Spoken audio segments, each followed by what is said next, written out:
আজ তোমাদের সঙ্গে শেয়ার করছি মাছের ডিম দিয়ে কুমড়ো ডাঁটার চচ্চড়ি। ভালো লাগলে অবশ্যই লাইক কমেন্ট সাবস্ক্রাইব করে দিও। প্রথমেই কড়াটি বস করিয়ে দিলাম গ্যাসে, তারপরে কড়াটা গরম হয়ে গেলে ওতে সর্ষের তেল দিয়ে দেবো। তেলটা একটু গরম হবে, গরম হয়ে গেলে ওর মধ্যে দিয়ে দেব 5 ফোড়ন। তোমরা কিন্তু অবশ্যই ভিডিওটি পুরো দেখবে আর বানিয়ে আমাকে অবশ্যই কমেন্ট করবে কেমন হয়েছে। যদি ভালো লাগে লাইক কমেন্ট সাবস্ক্রাইব করে দিও। এই যে মাছের ডিমটি দিয়ে দিলাম। মাছের ডিমটাই কিন্তু আমি কোনো কিছু বেসন বা চালের গুঁড়ো বা কোনো কিচ্ছু দেব না, শুধু মাছের ডিমটা একটু ফুটবে চারদিকে, কিন্তু শুধু মাছের ডিমটাই দেব, নইলে কিন্তু বেসনের একটা ফ্লেভার চলে এসে, সেজন্য বেসন দেব না। এই যে মাছের ডিমটা দেখছো আমি ভেজে নিচ্ছি। আমি কিন্তু খুবই সাধারণভাবে ঘরোয়াভাবে আমি যেরকম বানাই বাড়িতে সেইটাই শেয়ার করছি তোমাদের সাথে, যাতে তোমরাও খুব সাধারণভাবে বানাতে পারো। এই যে দেখছো কি সুন্দর করে মাছের ডিমটা ভেজে নিচ্ছি।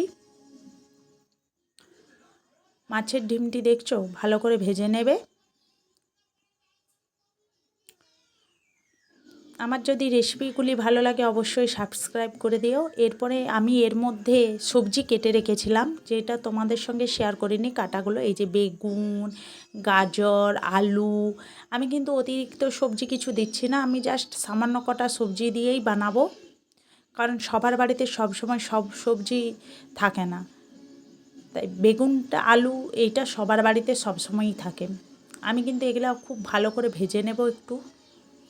আমি কিন্তু কুমড়ো ডাঁটাটা এখন দেব না, আমি ধুয়ে রেখেছি, একটু পরে দেব। আগে এই সবজিগুলো একটু ভেজে নেব। আমি এই সবজিগুলো একটু ঢাকাও দিয়ে দিচ্ছি, ঢাকা দিয়ে একটু ভেজে নেব। এই যে দেখছো উল্টিয়ে নিয়েছি ঢাকাটা খুলে, আর কত সুন্দর সবজিগুলা মানে অনেকটাই হয়ে গেছে ভাজা। দেখো এর মধ্যে দিয়ে দেব এই যে কুমড়ো ডাঁটা কেটে রেখেছিলাম। আমি কিছু কুমড়োর পাতাও কচি কচি পাতাগুলোও দিয়ে দিয়েছিলাম, আমি পাতাগুলোও ফেলিনি।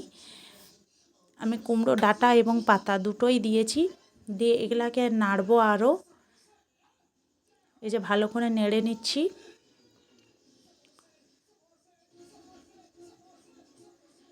ভালো করে নেড়ে চেড়ে আবার এইটা ঢাকা দিয়ে দেব, ঢাকা দিয়ে একটু হতে দেব।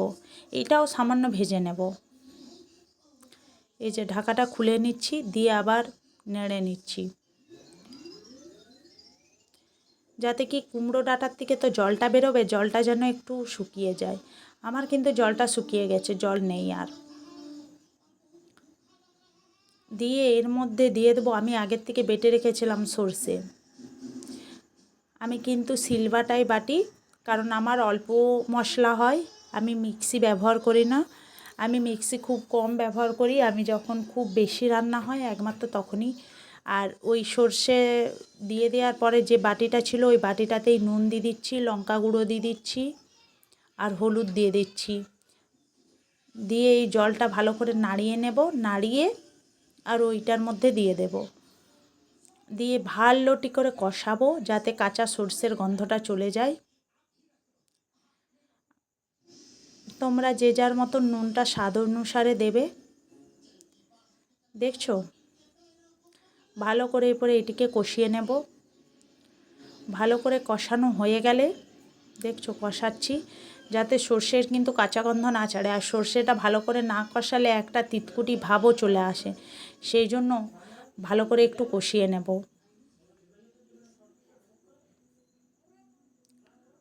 ভালো করে কষানো হয়ে গেলে দেখছো ভালো করে কষিয়ে নিচ্ছি।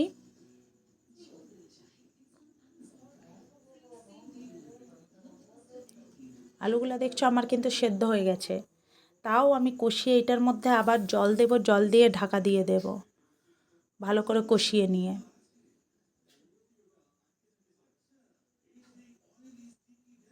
এই যে জল দিয়ে দিচ্ছি, জলটা দিয়ে ঢাকা দিয়ে দেব।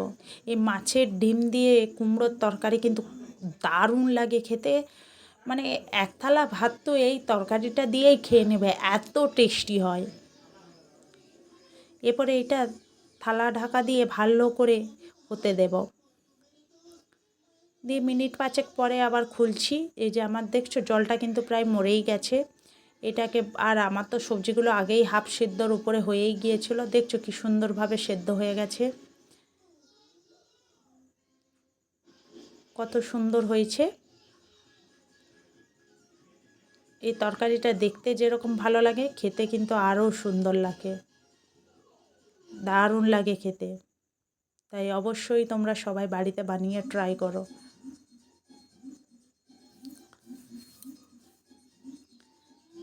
এই যে আমার তরকারিটি হয়ে গেছে, আমি এরপর গ্যাসটি বন্ধ করে দিচ্ছি।